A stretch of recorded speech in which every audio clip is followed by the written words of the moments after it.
പൂരങ്ങട പൂരമുള്ളൊരു നാട് നമ്മുടെ നാട്. ഓണത്തിന് പുലിയിറങ്ങണൊരൂര് നമ്മുടെ ഊര്. ഇപ്പറഞ്ഞ നാടിന് കരയേഴുമൊട്ടുക്ക് പേര്. കാണണമെങ്കി കാണണം കടി തൃശ്ശിവപേരൂര്.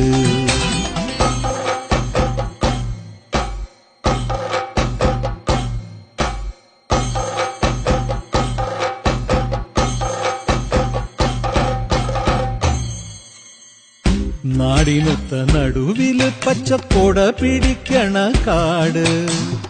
വട്ടത്തില് കൂടുവാൻ അവിടെടവുമുണ്ടൊരുപാട്. തേക്കിൻകാട് തേക്കിൻകാടെന്ന് പറഞ്ഞു പോരണ പേര്. കൂടണമെങ്കി കൂടണം കടി തൃശ്ശിവപേരൂര്.